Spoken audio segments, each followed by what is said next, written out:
Hello student, आप लोगों का हमारे चैनल पे स्वागत है। आज हम लोग क्लास 10 के केमिस्ट्री के फर्स्ट अध्याय के बारे में जानेंगे। पहला अध्याय है रासायनिक अभिक्रियाएं एवं समीकरण। तो हम लोग का पहला टॉपिक है रासायनिक अभिक्रिया। वह अभिक्रिया जिसमें एक या एक से अधिक पदार्थ परस्पर अभिक्रिया करके अर्थात पुनः व्यवस्थित होकर नए पदार्थ का निर्माण करते हैं एवं निर्मित के भौतिक व रासायनिक गुण मूल पदार्थों से सर्वथा भिन्न होते हैं, रासायनिक अभिक्रिया कहलाती है। उदाहरण के लिए मैग्नीशियम धातु को वायु में जलाने पर मैग्नीशियम ऑक्साइड का सफेद चूर्ण प्राप्त होता है, जिसके भौतिक व रासायनिक गुण मैग्नीशियम धातु के गुणों से सर्वथा भिन्न होते हैं। जब हम लोग मैग्नीशियम धातु को वायु की उपस्थिति में जलाते हैं तो हम लोगों को मैग्नीशियम ऑक्साइड का सफेद चूर्ण प्राप्त होता है। जैसे कि देखिए यहाँ पे मैग्नीशियम और ऑक्सीजन को जब गर्म किया जाता है तो मैग्नीशियम ऑक्साइड बनता है। मैग्नीशियम और ऑक्सीजन दोनों अभिकारक हैं। मैग्नीशियम ऑक्साइड उत्पाद है। रासायनिक अभिक्रिया की पहचान, यानी हम लोग रासायनिक अभिक्रियाओं को कैसे पहचान सकते हैं। एक रासायनिक अभिक्रिया को निम्न प्रेक्षणों द्वारा पहचाना जा सकता है, यानी जो रासायनिक अभिक्रिया होती है उसे हम कई कारणों के द्वारा पहचान सकते हैं। पहला है अवस्था में परिवर्तन, दूसरा है रंग में परिवर्तन, तीसरा है गैस का निकलना, चौथा है ताप में परिवर्तन, पांचवा है अवक्षेप का निर्माण।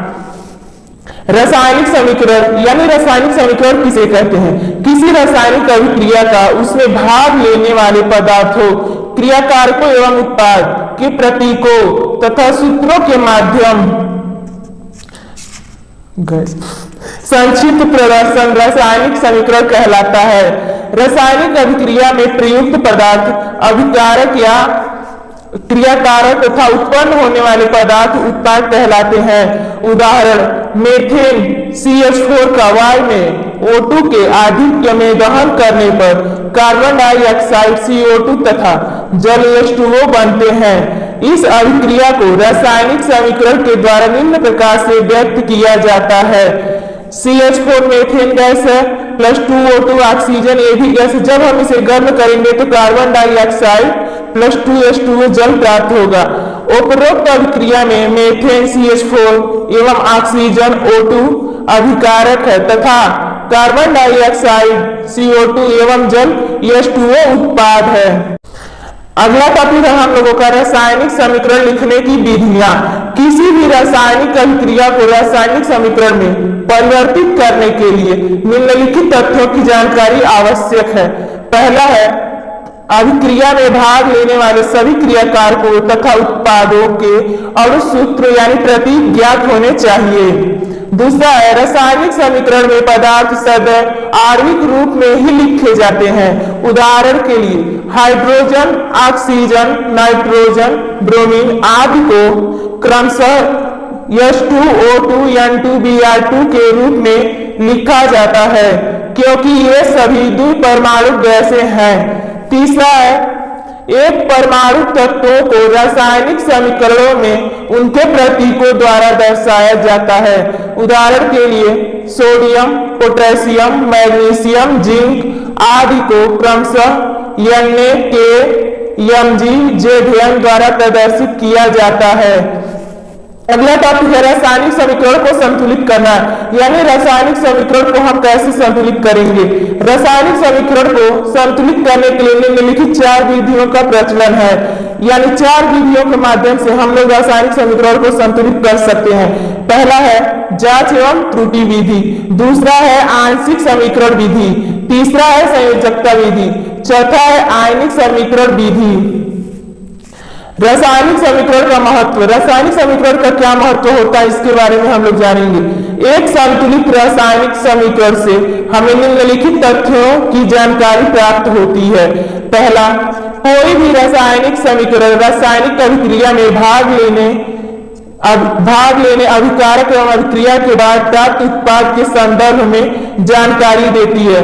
दूसरा है इसमें अभिकारक एवं उत्पाद के अणुओं परमाणुओं के संघटन की व्यवस्था का पता चलता है। तीसरा है इसमें अणुओं की संख्याओं एवं द्रव्यमान के अपेक्षित अनुपात का भी ज्ञान होता है। चौथा है रासायनिक समीकरण से अभिक्रिया की प्रकृति का पता चलता है। पांचवा है रासायनिक समीकरण द्वारा रासायनिक अभिक्रिया में प्रयुक्त या निर्मित गैसीय पदार्थों के आयतन का ज्ञात होता है। धन्यवाद। हेलो स्टूडेंट्स, आपका हमारे चैनल पर स्वागत है। आज हम लोग क्लास 10th के केमिस्ट्री के पहले अध्याय का अगला हेडिंग के बारे में जानेंगे। तो हमारा आज का पहला हेडिंग है रासायनिक अभिक्रियाओं के प्रकार, यानी रासायनिक अभिक्रिया कितने प्रकार की होती है, हम उसके बारे में जानेंगे। रासायनिक अभिक्रियाएं विभिन्न प्रकार की होती हैं, यद्यपि ये परस्पर भिन्न होती हैं, परंतु एक अभिक्रिया किसी एक विशिष्ट गुण के आधार पर कुछ अन्य अभिक्रियाओं से समानता दर्शा सकती है। इस गुण के आधार पर ही इन सभी अभिक्रियाओं को एक वर्ग विशेष में रखा जा सकता है। अतः किसी विशेष गुण के आधार पर रासायनिक अभिक्रिया को निम्नलिखित प्रकार से वर्गीकृत किया जा सकता है। इसका पहला प्रकार है संयोजन अभिक्रिया। वह अभिक्रिया जिसमें दो या दो से अधिक पदार्थ में तत्व या यौगिक दोनों ही हो सकते हैं, संयोग करके यानी मिल करके एकल उत्पाद का निर्माण करते हैं, संयोजन अभिक्रिया कहलाती है। इन अभिक्रियाओं में कोई भी सह उत्पाद नहीं बनता है। अमोनिया NH3 और हाइड्रोजन क्लोराइड HCl दोनों ही गैसीय यौगिक हैं। संपर्क में आने पर इनकी परस्पर क्रिया से अमोनिया क्लोराइड NH4Cl का सफेद धुआं बनता है। NH3 हमारा अमोनिया प्लस HCl यानी हाइड्रोजन क्लोराइड है। इन दोनों की जब क्रिया कराई जाएगी तो NH4Cl यानी अमोनियम क्लोराइड बनेगा। कार्बन मोनोऑक्साइड यानी CO क्लोरीन गैस Cl2 से क्रिया करके कार्बोनिल क्लोराइड या फास्जीन COCl2 नामक विषैली गैस बनाती है। यहाँ पे CO गैस है प्लस Cl2 ये भी गैस है, कार्बन मोनोऑक्साइड प्लस क्लोरीन। जब ये क्रिया करेगी COCl2 ये गैस बनेगा जो कार्बोनिल क्लोराइड होगा। अगला है वियोजन अपघटन अभिक्रिया। वह रासायनिक अभिक्रिया जिसमें यौगिक बाह्य कारकों के प्रभाव द्वारा अपने अवयवी तत्वों या लघु यौगिकों में अपघटित हो जाता है, यानी छोटे यौगिकों में टूट जाता है, वियोजन अभिक्रिया कहलाती है। ये अभिक्रियाएं ऊष्मा, प्रकाश तथा विद्युत द्वारा संपन्न होती हैं। इन अभिक्रियाओं के कारण अर्थात ऊष्मा, विद्युत या प्रकाश को हटा देने पर भी मूल पदार्थ प्राप्त नहीं होता है, अतः ये अभिक्रियाएं अनुत्क्रमणीय होती हैं। वियोजन अभिक्रियाएं निम्न तीन प्रकार की होती हैं। पहला है ऊष्मीय अपघटन। वह रासायनिक अभिक्रिया जिसमें यौगिक ऊष्मा के द्वारा दो या दो से अधिक सरल पदार्थों में अपघटित हो जाता है, यानी टूट जाता है, ऊष्मीय अपघटन अभिक्रिया कहलाती है। उदाहरण के लिए कैल्शियम कार्बोनेट को गर्म करने पर यह कैल्शियम ऑक्साइड तथा कार्बन डाइऑक्साइड में अपघटित हो जाता है। यहाँ पे देखिए CaCO3 कैल्शियम कार्बोनेट है, इसका जब ऊष्मीय अपघटन कराएंगे तो CaO calcium oxide plus CO2 gas निकलता है। दूसरा है प्रकाश अपघटन। जब वियोजन अभिक्रिया सूर्य के प्रकाश द्वारा होती है तब यह प्रकाश अपघटन कहलाती है। उदाहरण 2AgCl2 सूर्य के प्रकाश से जब इसकी क्रिया कराई जाएगी तो 2Ag प्लस Cl2 गैस बनेगा। उपरोक्त अभिक्रिया का उपयोग श्वेत श्याम फोटोग्राफी में किया जाता है, क्योंकि सिल्वर क्लोराइड या ब्रोमाइड सूर्य के प्रकाश में ग्रे यानी स्लेटी रंग में परिवर्तित हो जाता है। अगला है विद्युत अपघटन। वह अभिक्रिया जिसमें यौगिक जलीय विलयन या गालित अवस्था यानी गलने की अवस्था में विद्युत प्रवाहित करने पर यह दो या दो से अधिक सरल पदार्थों में अपघटित हो जाता है, विद्युत अपघटन कहलाती है। इस प्रक्रिया में धनायन कैथोड पर तथा ऋणायन एनोड पर एकत्रित हो जाते हैं। यहाँ पे कैथोड का मतलब प्लस का चिन्ह होता है, एनोड का मतलब माइनस का चिन्ह होता है। उदाहरण अम्लीय जल में विद्युत धारा प्रवाहित की जाती है तो जल हाइड्रोजन एवं ऑक्सीजन में विघटित हो जाता है, जैसे कि 2H2O को जब विद्युत अपघट्य कराएंगे तो ये 2H2O यानी हाइड्रोजन कैथोड पर होगा प्लस O2 ऑक्सीजन एनोड पर होगा। अगला हेडिंग है विस्थापन या प्रतिस्थापन अभिक्रियाएं। वह रासायनिक अभिक्रिया जिसमें अधिक क्रियाशील तत्व कम क्रियाशील तत्व के यौगिकों से उस तत्व के परमाणु को विस्थापित कर स्वयं उसका स्थान ग्रहण कर लेते हैं प्रतिस्थापन अभिक्रिया कहलाती है। प्रतिस्थापन अभिक्रिया वह अभिक्रिया जिसमें जो पदार्थ अधिक क्रियाशील होता है, जिससे क्रिया करता है वो कम क्रियाशील होता है, तो उस पदार्थ की जगह वह स्वयं ले लेता है क्रिया करके। यह अभिक्रिया दो प्रकार की होती है। पहला है एकल विस्थापन अभिक्रिया। आयरन कॉपर से अधिक क्रियाशील होने के कारण कॉपर को कॉपर सल्फेट के विलयन में विस्थापित कर देता है। उदाहरण के लिए Fe यानी ये आयरन है प्लस CuSO4 कॉपर सल्फेट है। जब ये क्रिया करता है तो FeSO4 copper sulphate plus Cu बनता है। दूसरा है उभय अपघटन अभिक्रिया। वे रासायनिक अभिक्रियाएं जिनमें अभिकारक यौगिकों के आयनों अथवा मूलकों के परस्पर विनिमय यानी अदला बदली द्वारा नए उत्पाद बनाते हैं उभय अपघटन अभिक्रिया कहलाती है। इन अभिक्रियाओं को द्विविस्थापन अभिक्रिया भी कहते हैं। यानी वे रासायनिक अभिक्रिया जिसमें यौगिकों के आयन तथा मूलकों के परस्पर अभिकारकों के अदला बदली से नए उत्पाद बनते हैं उभय अपघटन अभिक्रिया कहलाती है। उदाहरण के लिए सिल्वर नाइट्रेट यानी ये AgNO3 तथा पोटेशियम क्लोराइड KCl के विलयन को मिलाने पर उनके आयनों के विनिमय के फलस्वरूप यानी उनके आयनों के अदला बदली के फलस्वरूप सिल्वर क्लोराइड AgCl तथा पोटेशियम नाइट्रेट KNO3 बनता है। AgNO3 यानी सिल्वर नाइट्रेट है प्लस जब KCl पोटेशियम क्लोराइड है, जब इसकी क्रिया कराएंगे तो AgCl silver chloride plus KNO3 potassium nitrate बनेगा। नोट: अधिकांश अवक्षेपण अभिक्रियाएं वे अभिक्रियाएं जिनमें अवक्षेप बनता है उभय अपघटन अभिक्रियाओं के उदाहरण हैं। अगला टॉपिक है हम लोगों का ऊष्माक्षेपी तथा ऊष्माशोषी अभिक्रियाएं। सामान्यतः रासायनिक अभिक्रियाएं ऊष्मा परिवर्तन के साथ ही संपन्न होती हैं। यानी अधिकतर रासायनिक अभिक्रियाएं जब ऊष्मा में परिवर्तन होता है उसके साथ ही संपन्न होती हैं। ऊष्मा परिवर्तन के आधार पर रासायनिक अभिक्रियाएं निम्नलिखित दो प्रकार की होती हैं। पहला है ऊष्माक्षेपी अभिक्रियाएं। वे रासायनिक अभिक्रियाएं जिनमें ऊष्मा निर्मुक्त होती है यानी ऊष्मा निकलती है ऊष्माक्षेपी अभिक्रियाएं कहलाती हैं। इसमें ऊष्मा की मात्रा को उत्पाद की ओर धन चिन्ह प्लस के साथ दर्शाया जाता है। उदाहरण के लिए ग्रेफाइट जो कार्बन का एक अपरूप है यानी ग्रेफाइट कार्बन का ही एक रूप है कोवाई में जलाने पर निम्नलिखित अभिक्रिया होती है। सी ग्रेफाइट प्लस जब ऑक्सीजन के साथ O2 से इसे जलाया जाएगा तो CO2 गैस बनेगा प्लस 94 किलो कैलोरी ऊष्मा निकलती है।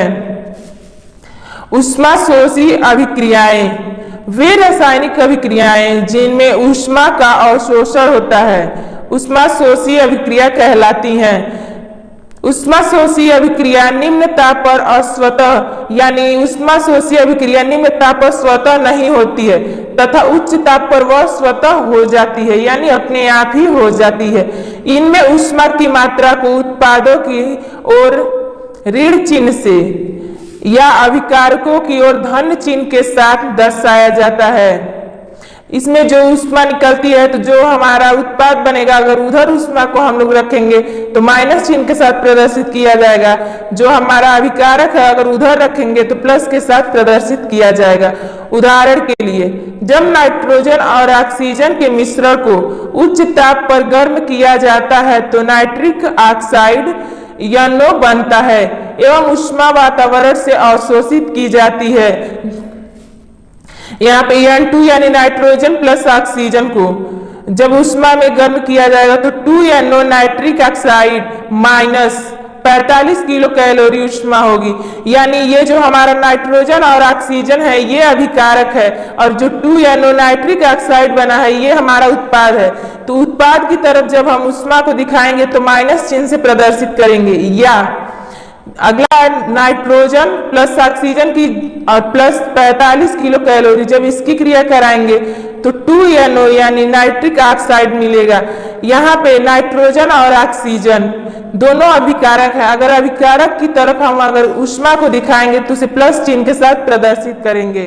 धन्यवाद। Hello student, welcome to my YouTube channel. आज हम लोग केमिस्ट्री के अगले हेडिंग के बारे में जानेंगे। तो हमारा आज का हेडिंग है ऑक्सीकरण तथा अपचयन अभिक्रियाएं। यानी हम लोग ये जानेंगे कि ऑक्सीकरण तथा अपचयन अभिक्रियाएं क्या होती हैं। तो पहला टॉपिक है ऑक्सीकरण अभिक्रिया। ऑक्सीकरण वह प्रक्रिया जिसमें किसी पदार्थ में ऑक्सीजन का योग होता है, यानी किसी पदार्थ में ऑक्सीजन जुड़ जाता है। अगला है हम लोग का किसी पदार्थ में ऋण विद्युत अवयव में वृद्धि होती है, यानी जो पदार्थ है उसके जो ऋण लेने वाले यानी इलेक्ट्रॉन है उसके कणों में वृद्धि होती है। अगला टॉपिक हम लोग का किसी पदार्थ से हाइड्रोजन पृथक होती है, यानी कोई पदार्थ है तो जब ऑक्सीकरण की अभिक्रिया होगी तो उससे हाइड्रोजन जो है अलग हो जाता है। अगला है किसी पदार्थ के धन विद्युतीय अवयव के अनुपात में कमी होती है, यानी ऑक्सीकरण की प्रक्रिया में यदि कोई पदार्थ है जो धन विद्युत लेता है तो उसके जो कण होते हैं उसके कणों के अनुपात में कमी होती है। अथवा दूसरे शब्दों में हम कह सकते हैं वह प्रक्रिया जिसमें किसी परमाणु यानी वह अभिक्रिया जिसमें किसी परमाणु के अणु या आयन से इलेक्ट्रॉन पृथक होते हैं, यानी इस परमाणु के अणु या आयन से इलेक्ट्रॉन अलग होते हैं, अर्थात उसमें इलेक्ट्रॉनों की कमी हो जाती है, ऑक्सीकरण अभिक्रिया कहलाती है। उदाहरण के लिए SnCl2 प्लस Cl2 जब क्रिया करेगी तो SnCl4 बनेगा। दूसरा उदाहरण है Zn प्लस CuSO4, यानी जब ये क्रिया करेगा ZnSO4 यानी जिंक सल्फेट बनेगा प्लस कॉपर बनेगा। अगला है Na जब क्रिया करेगा तो Na पे प्लस चार्ज होगा प्लस इलेक्ट्रॉन मुक्त होगा। नोट यानी ध्यान रखने योग्य बात यह है कि ऑक्सीकरण को उपचयन भी कहा जाता है। अपचयन वह प्रक्रम है जिसमें किसी पदार्थ में हाइड्रोजन का संयोग होता है। नेक्स्ट टॉपिक है किसी पदार्थ के धन विद्युतीय अवयव के अनुपात में वृद्धि होती है, यानी कोई पदार्थ है उसके जो धन विद्युत कण है उसमें इसका बढ़ोतरी होती है यानी वृद्धि होती है। ये अपचयन क्रिया ऑक्सीकरण क्रिया के ठीक विपरीत होती है। अगला टॉपिक है किसी पदार्थ में ऑक्सीजन पृथक होती है। ऑक्सीकरण की प्रक्रिया में ऑक्सीजन का योग होता है, जबकि अपचयन की प्रक्रिया में ऑक्सीजन पृथक होती है यानी ऑक्सीजन गैस अलग होती है।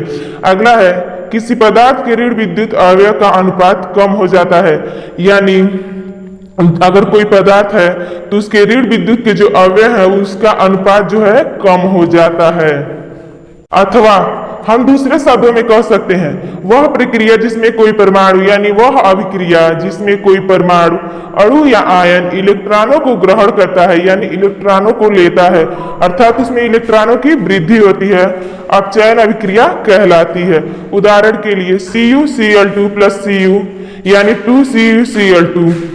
अगला है ZnO प्लस C, यानी जब क्रिया करेगा तो Zn प्लस CO बनेगा। अगला है Na प्लस इलेक्ट्रॉन माइनस का जब क्रिया होगा तो Na बनेगा।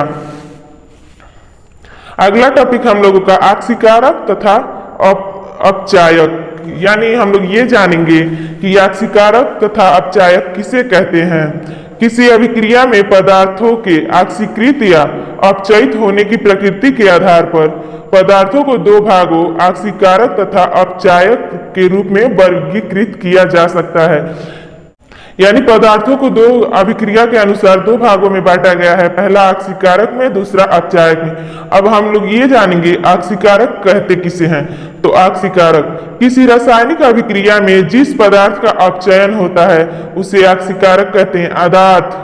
अर्थात वह पदार्थ जो अभिक्रिया में इलेक्ट्रॉन ग्रहण करता है ऑक्सीकारक कहलाता है। यानी जो भी पदार्थ रासायनिक अभिक्रिया करेगा और इलेक्ट्रॉन को अपने अंदर अवशोषित करेगा वह अभिक्रिया ऑक्सीकारक कहलाता है।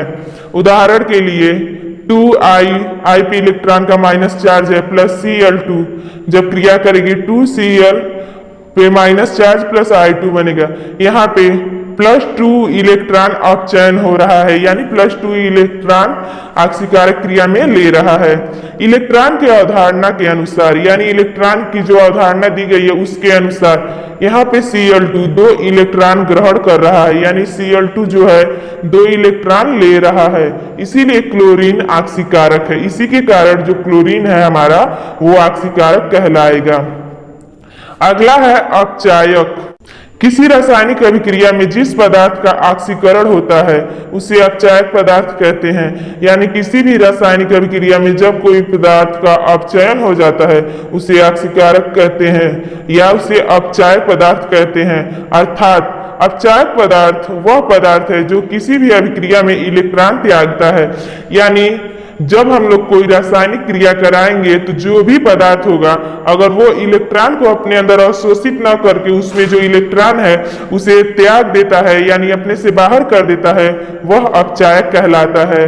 उदाहरण के लिए 2Fe3 प्लस 2I पे माइनस चार्ज जब क्रिया कराएंगे तो 2Fe इलेक्ट्रॉन पे प्लस चार्ज प्लस iO2। यहाँ पे देखिए -2E ऑक्सीकारक है, चूंकि I पे इलेक्ट्रॉन माइनस चार्ज जो 2 इलेक्ट्रॉन त्याग कर रहा है I2 बनाता है, अतः आयोडाइड आयन का आयोडीन में ऑक्सीकरण हो रहा है, इसीलिए यहाँ पे I पे माइनस चार्ज यानी अपचायक है। हमारा अगला टॉपिक है ऑक्सीकरण अपचयन अभिक्रिया या रेडॉक्स अभिक्रिया। ये हम लोगों का बोर्ड एग्जाम के लिए सबसे मोस्ट क्वेश्चन है, यानी मोस्ट इंपॉर्टेंट टॉपिक है। प्रायः ऑक्सीकरण तथा अपचयन अभिक्रियाओं साथ साथ घटित होती हैं, यानी लगभग जितनी भी हम लोग अभिक्रियाएं कराते हैं उसमें ऑक्सीकरण तथा अपचयन अभिक्रिया दोनों साथ साथ ही होती हैं तथा एक दूसरे की पूरक होती हैं। पूरक का मतलब एक दूसरे को पूरा करती हैं, यानी जब दोनों साथ साथ होंगी तभी वो अभिक्रिया पूरी होगी। अर्थात यदि किसी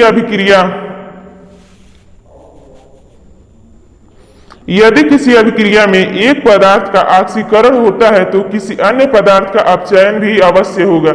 यानी अगर हम लोग कोई अभिक्रिया करा रहे हैं तो उसमें 2 पदार्थ तो जरूर होंगे, क्योंकि अभिक्रिया जब होती है तो 2 पदार्थ मिलते हैं।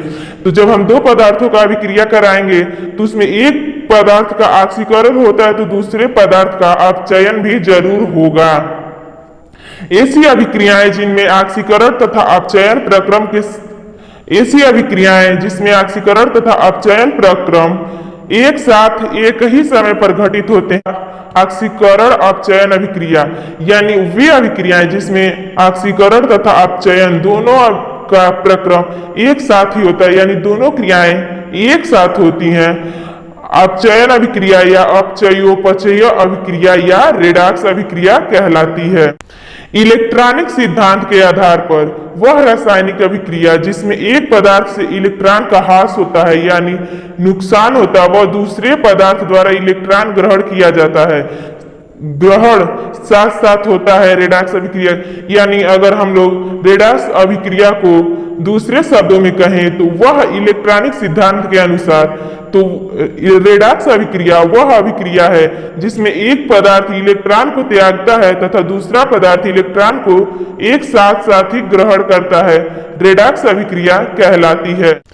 रेडॉक्स अभिक्रियाओं में इलेक्ट्रॉनों की संख्या परिवर्तित हो जाती है, यानी जब हम लोग रेडॉक्स अभिक्रिया कराते हैं तो जो हमारा तत्व होगा उसमें जो भी इलेक्ट्रॉनों की संख्या होगी, जब रेडॉक्स अभिक्रिया उसमें कराई जाएगी तो उनकी संख्या में परिवर्तन हो जाता है। उदाहरण के लिए हम लोग डेनियल सेल में होने वाली अभिक्रिया निम्न है, यानी जो डेनियल सेल है उसमें किस प्रकार की क्रिया होती है ये हम लोग उदाहरण के माध्यम से जानेंगे। देखिए ZN हमारा जिंक है प्लस CuSO4 यानी कॉपर सल्फेट है। जब ये क्रिया कर रहा है तो ZnSO4 यानी जिंक सल्फेट और कॉपर बन रहा है।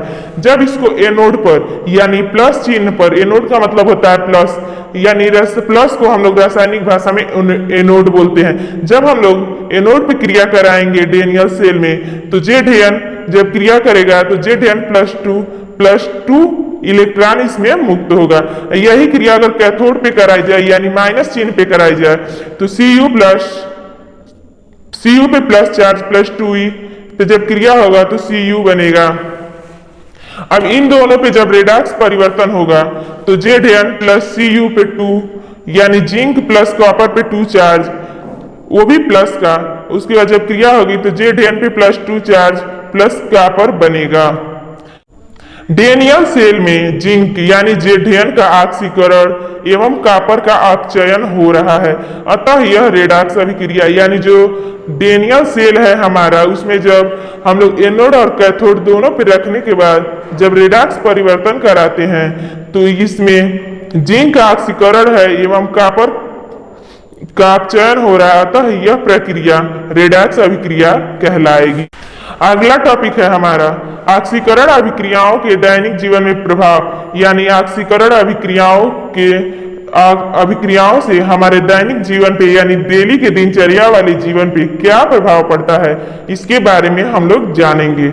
अगला है, देखिए, ऑक्सीकरण अभिक्रियाओं द्वारा दैनिक जीवन पे निम्न प्रभाव पड़ते हैं, यानी ऑक्सीकरण अभिक्रिया से हमारे जीवन पे निम्न प्रकार के प्रभाव पड़ते हैं जो अग्रलिखित हैं, यानी आगे के लिखे गए हैं। पहला है संक्षारण, यानी वह अभिक्रिया जिसमें धातु वायु की नमी ऑक्सीजन या अन्य रसायनों से धीमी अभिक्रिया करके धीरे धीरे नष्ट हो जाती है, संक्षारण कहलाता है। हम लोग अगर अपनी भाषा में कहें तो संक्षारण का मतलब होता है जैसे कि किसी चीज पे जंग लग गया, और वो जैसे कि लोहे की किसी चीज पे जंग लग गया तो वो धीरे धीरे करके अपने आप ही नष्ट हो जाता है, उसे ही हम लोग संक्षारण कहते हैं। और रसायन की भाषा में बोले तो वह अभिक्रिया जिसमें धातु वायु की नमी यानी ऑक्सीजन की उपस्थिति में अन्य रसायनों से यानी बाहरी जो रासायनिक तत्व हैं उससे अभिक्रिया करके धीरे धीरे नष्ट हो जाती है, यानी धीरे धीरे एक ही बार में समाप्त नहीं, धीरे धीरे वो नष्ट होती है, संक्षारण कहलाती है। उदाहरण के लिए देखिए दिया है लोहे पर जंग लगना, जब लोहे पे जंग लग जाता है तो धीरे धीरे वो लोहा पिघल के नष्ट हो जाता है। अगला है चांदी के आभूषणों पे काली परत का जमना आदि। संक्षारण को धातु पर पेंट करके मिश्रित धातु बनाकर या अन्य धातुओं की परत चढ़ा के रोका जा सकता है। जैसे कि इस पे दिया गया है कि हम लोग संक्षारण से कैसे बच सकते हैं उसके बारे में। तो अगर किसी भी धातु पे यानी जंग लग गया, जैसे कि लोहे की कोई धातु हो उस पे जंग लग गया है, तो अगर उस पे हम लोग पेंट कर दें तो वो जंग से बच सकता है। या फिर किसी मिश्रित धातु से बना दें, यानी दूसरे धातु में मिला के उसे बना दें, अथवा उस पे अन्य किसी धातु का परत चढ़ा के भी रोका जा सकता है। अगला है विक्रगंधिता, यानी दूसरा टॉपिक हम लोग का विक्रगंधिता है। ऑक्सीकरण अभिक्रिया से जो हमारा दैनिक जीवन में प्रभाव पड़ता है उसमें पहला है संक्षारण, दूसरा है विकृत गंधिता, यानी खाद्य पदार्थों में उपस्थित तेल या वसा के मंद ऑक्सीकरण से उनके स्वाद तथा गंध का बदल जाना विकृत गंधिता कहलाती है। यानी जो ऑक्सीकरण अभिक्रिया होती है वो हमारे खाद्य पदार्थों पर भी प्रभाव डालती है। यानी जब कोई खाद्य पदार्थ होता है तो उसमें जो उपस्थित तेल या वसा है वो मंद ऑक्सीकरण यानी धीरे धीरे ऑक्सीकरण होता है, तो उनके जो स्वाद है और उसका जो गंध यानी महक है उस बदल जाता है, उसे विकृत गंधिता कहते हैं।